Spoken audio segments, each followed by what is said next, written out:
Ya, Assalamualaikum warahmatullahi wabarakatuh. Perkenalkan, saya Mdafa Asakif, perwakilan dari kelompok 8. Kemudian ada teman depan saya yaitu Julius Tegaraji, kemudian ada Harun Nasuturkon, kemudian ada Gaya Zulmi Farih, kemudian ada juga Ifnam Pratomo. Di sini saya akan menjelaskan tentang proses menganalisis pembelian atau di purchasing proses di sebuah organisasi menggunakan aplikasi Disco ya. Nah, tujuannya adalah untuk memahami bagaimana proses pembelian sebenarnya berjalan, menemukan variasi proses yang tidak efisien, dan mengidentifikasi peluang perbaikan berdasarkan data yang nyata. Kemudian pertama kita mulai import dulu ya. Kemudian langsung kita open, kita cari data yang diminta, processing example, kemudian kita open. Nah, di sini kita akan menganalisis kolom-kolomnya ya. Yang pertama dia ada case ID yang menunjukkan satu instance proses pembeliannya. Kemudian ada start timestamp dan juga complete timestamp. Di sini ada dua nanti untuk pemakaian dari dua kolom ini bisa disesuaikan dengan analisisnya. Kemudian activity ini dia nama activity-nya, kemudian resource siapa yang melakukan, kemudian role peran apa yang dilakukan. Nah, sebenarnya dari ke 6 kolom ini ya, yang paling penting itu sebenarnya ada di 1, 2, 3, 4. Nah, untuk yang timestamp sendiri bisa dipilih salah satu aja tergantung kebutuhannya. Kemudian kita di sini start import aja. Nah, ketika kita sudah selesai mengimport, kita akan mendapatkan sejenis diagram yang seperti ini ya. Nah, setelah sampai tahap ini, kita berhasil menyiapkan data dan mengimportnya ke Disco. Nah, jadi di bagian saya ini, kita telah membangun fondasi analisis untuk memahami konteks, menganalisis struktur data, dan menyiapkan dataset yang siap untuk dieksplor.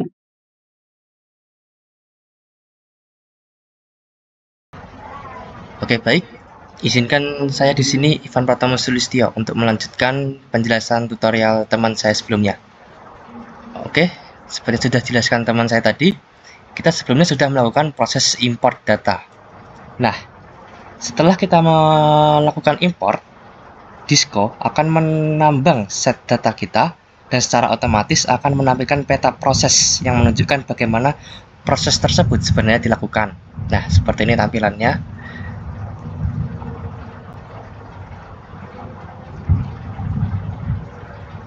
Oke. Nah, di bagian atas ini terdapat segitiga kecil. Nah, segitiga kecil ini adalah titik awal proses. Kemudian di bawahnya kita dapat melihat bahwa terdapat 608 kasus. Ya, 608 kasus di sini adalah kasus pembelian. Oke, setelah itu proses kemudian akan dibagi menjadi dua jalur yang berbeda. Yang pertama ada 374 ke kiri dan juga 234 ke kanan. Nah, angka di sini dan juga ketebalan panah di sini itu menunjukkan frekuensi seberapa sering bagian-bagian tertentu dari proses tersebut dilakukan. Oke, langsung saja. Di sini kita bisa melihat satu pola tak terduga dalam proses pembelian, yaitu pada aktivitas amend request for quotation requester manager. Nah, seharusnya hanya dilakukan dalam situasi luar biasa, karena pada langkah ini terjadi perubahan pada permintaan yang sudah ada. Namun, kini kita bisa melihat bahwa aktivitas ini dilakukan lebih dari 500 kali. Hanya untuk 608 kasus. Nah, ini bukan pengecualian, dan kita perlu mencari tahu mengapa hal ini begitu sering terjadi. Nah, sekarang kita dapat melihat di bagian sebelah kanan ini terdapat dua slider. Nah, kita dapat mengurangi jumlah activity yang akan ditampilkan dengan menurunkan slider activity ini ke bawah. Nah,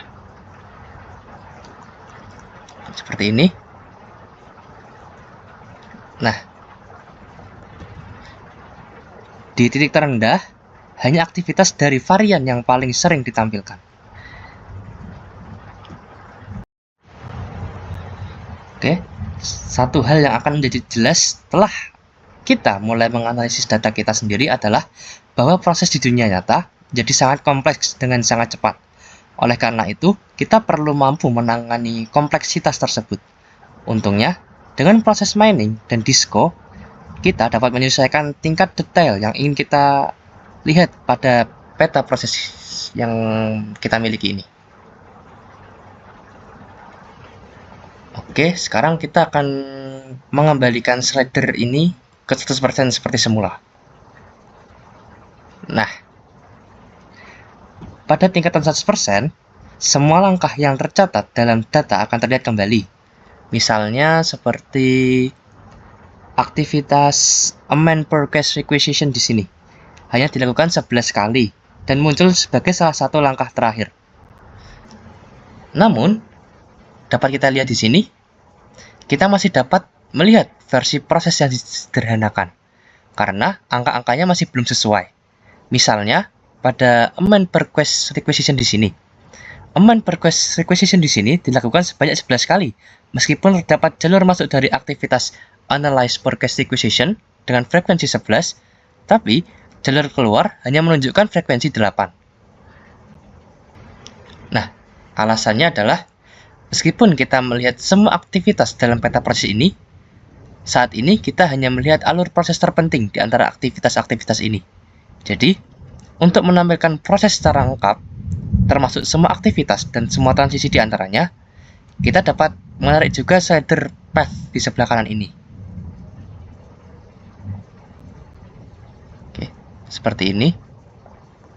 Nah, di sini kita sekarang dapat melihat bahwa 3 yang hilang akan ditampilkan di aktivitas create request for quotation requester ini.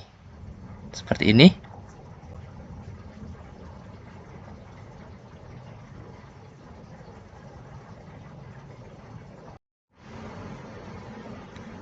Nah, sekarang dengan slider activity dan path yang berada pada 100%, kita dapat melihat semua yang telah terjadi dalam proses ini. Seperti ini. Oke, sekian penjelasan dari saya, selanjutnya akan dilanjutkan oleh teman saya berikutnya.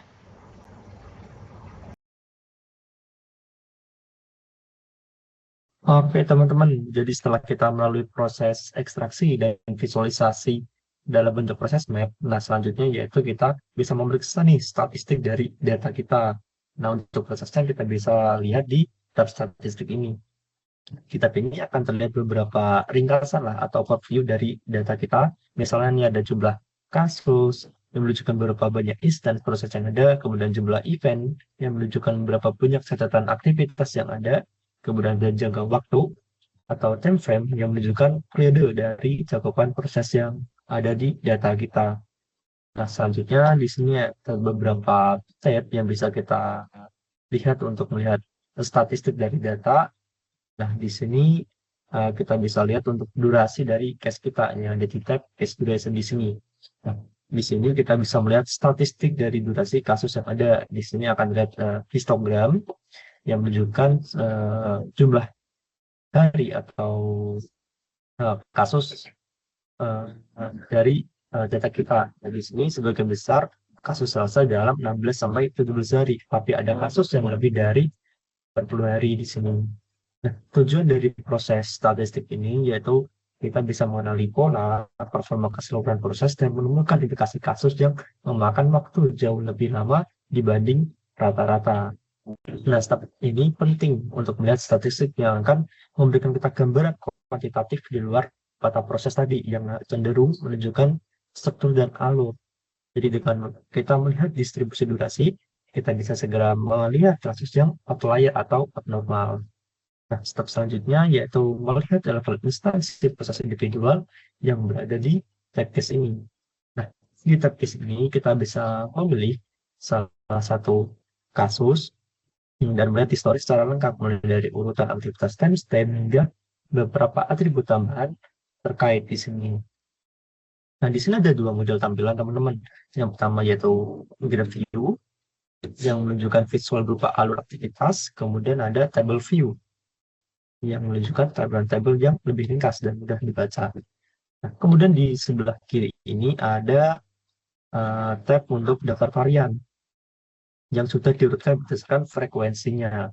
Nah, penelitian data varian ini merupakan serangkaian langkah dari awal hingga akhir. Kemudian jika dua kasus ini mengikuti jalur yang persis sama melalui proses dalam pertama aktivitasnya, maka kedua ini termasuk dalam varian yang sama di sini.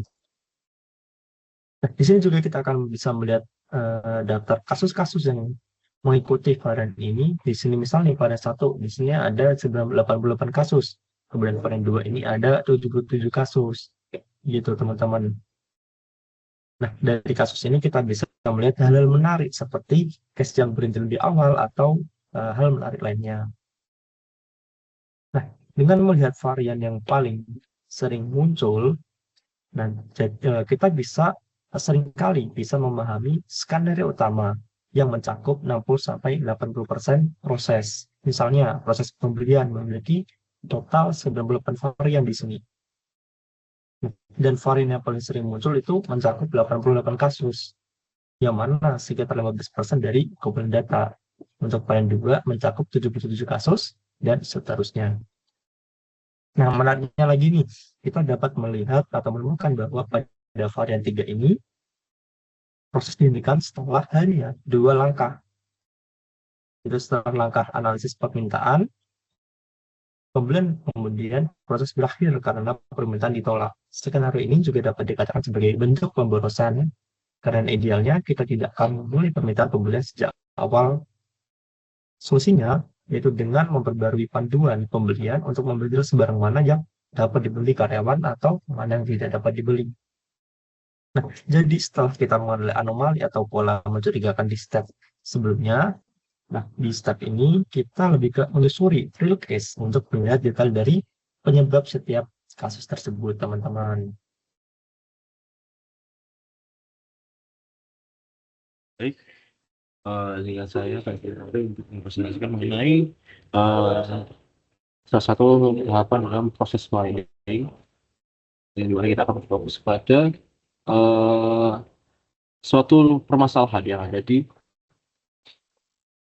dataset kita atau case-case yang sudah ada dalam dataset kita. Baik, yang pertama kita akan mengecek kasus mana yang memiliki durasi yang paling lama, yaitu kita bisa melakukan filter bagian sini. Nah, apabila kita mencari sesuatu, kita akan memakan banyak waktu dan juga tenaga. Maka dari itu kita memanfaatkan bagian fitur dari filter sini. Nah, jadi kita akan memakai performance filter, jadi mana kita membutuhkan durasi kasus dengan durasi yang cukup panjang ya.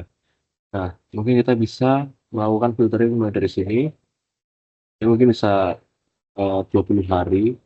Nah, kita upload filternya. Jadi kita akan melakukan filtering pada kasus yang memiliki durasi lebih dari 20 hari. Nah, ini kita sudah melakukan filtering dan kita kembali ke bagian tab-nya.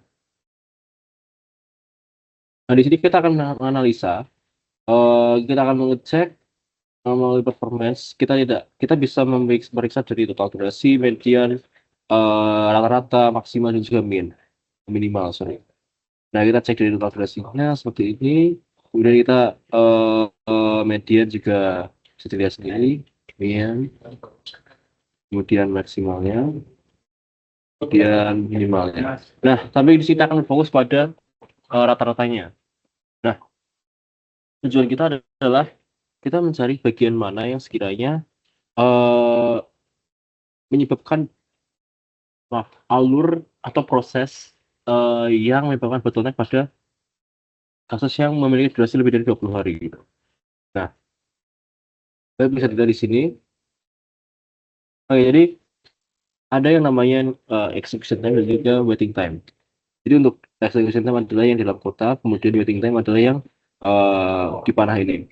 Jadi bedanya apa? Execution time adalah durasi pekerjaannya gitu, durasi aktivitas tersebut dilakukan atau diselesaikan. Bisa lihat statistika di sini. Nah, kemudian untuk waiting time adalah waktu atau durasi aktivitas tersebut, suatu proses menunggu dieksekusi gitu. Oke. Jadi tanpa berlama-lama kita akan melakukan demo untuk melihat bagian mana. Oh maaf, sebelumnya saya menerangkan di bagian sini pojok kanan bawah ini ada metrik yang menunjukkan warna merah itu melambangkan durasi paling lama, durasi yang lebih lama. Kemudian yang warna semakin terang, maka durasi semakin pendek.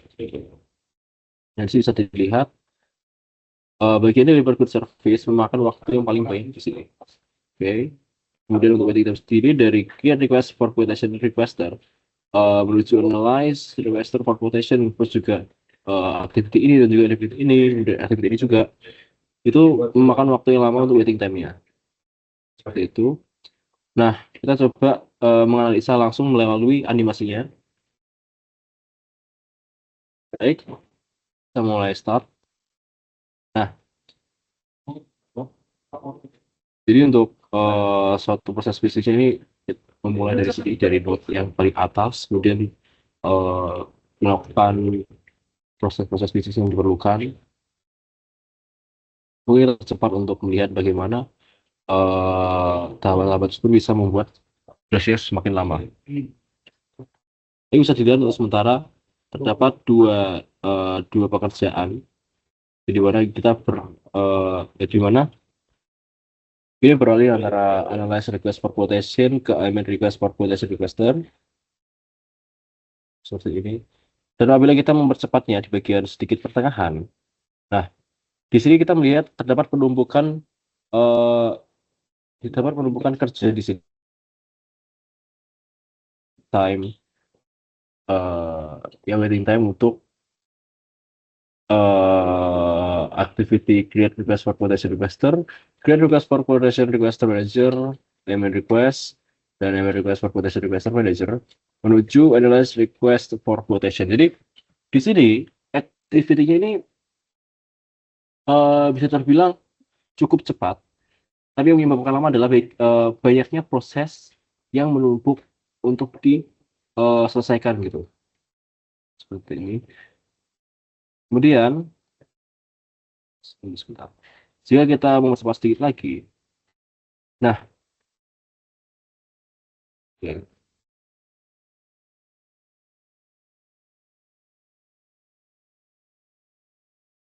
Selain di bagian sini, kita juga melihat terdapat suatu bottleneck yang terjadi di bagian activity deliver good service. Jadi di sini bisa dilihat bahwa aktivitas yang di sini itu memakan waktu cukup lama ya teman-teman ya. Nah, ini kita perbesar lagi untuk job yang di sini masih banyak yang waiting list. Kemudian yang di sini dapat membuka lagi bagian aktivitas deliver good service. Baik. Nah,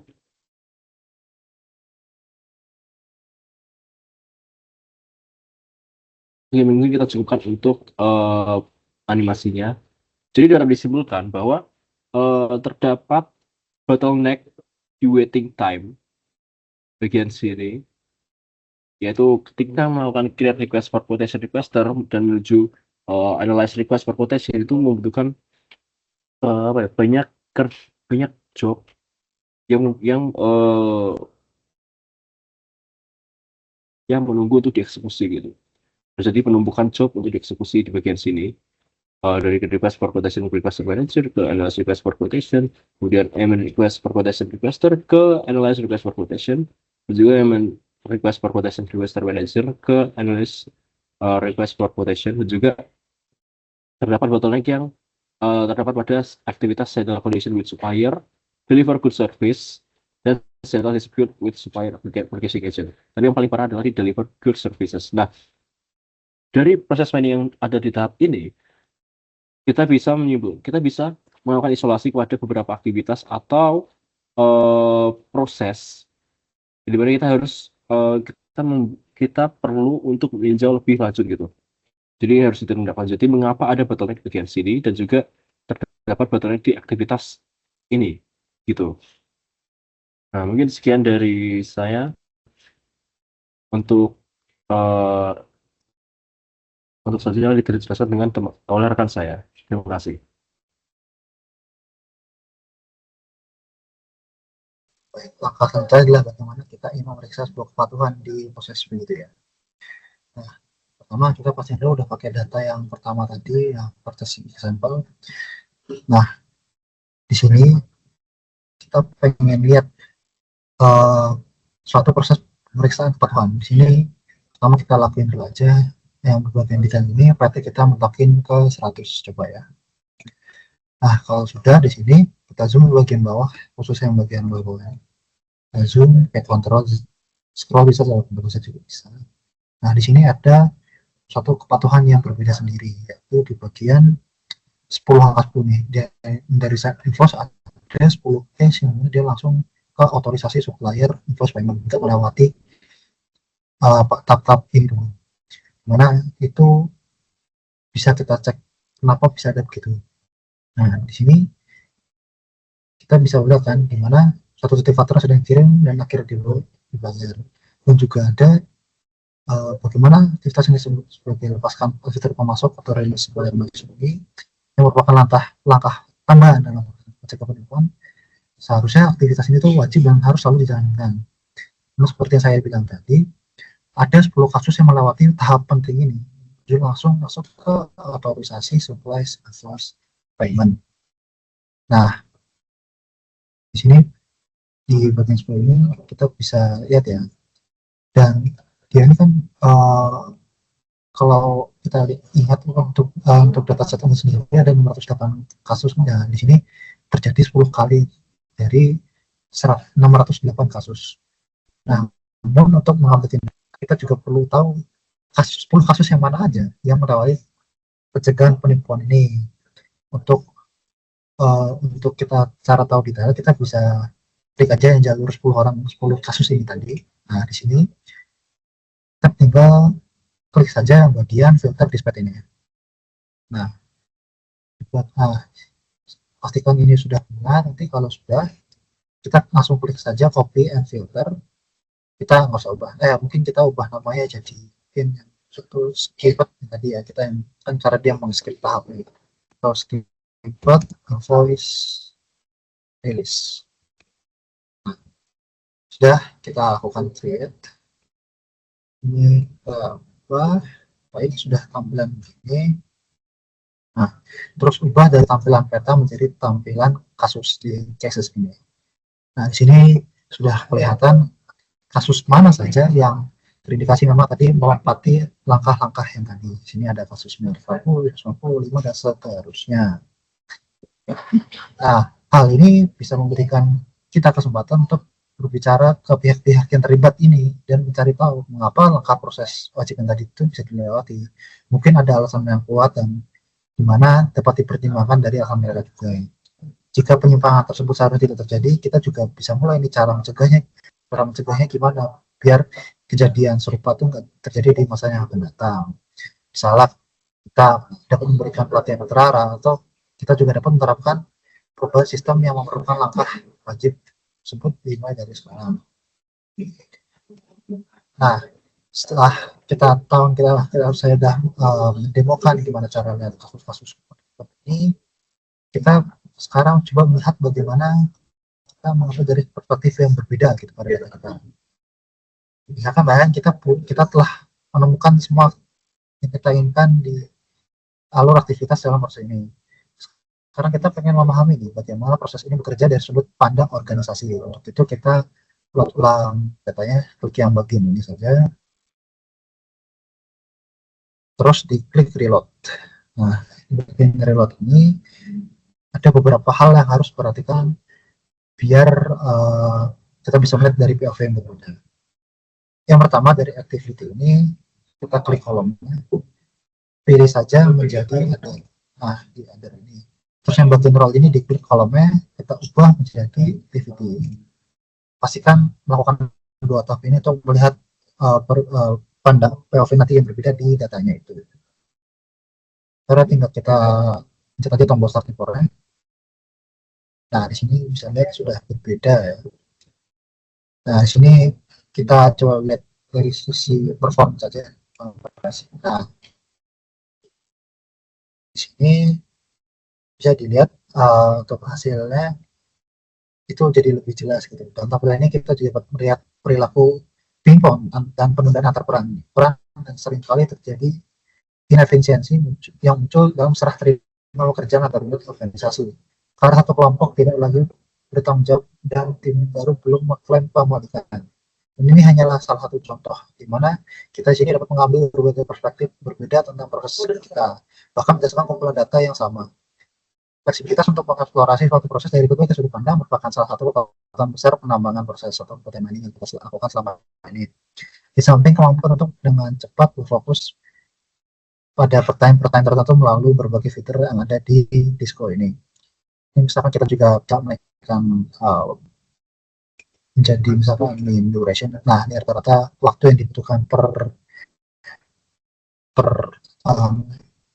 bagian atau ininya, misalnya request 14 menit, request terlalu 7,3 menit, terus engine 112,8 menit, ini kemana-mana, supplier 8 jam, terus ini financial managers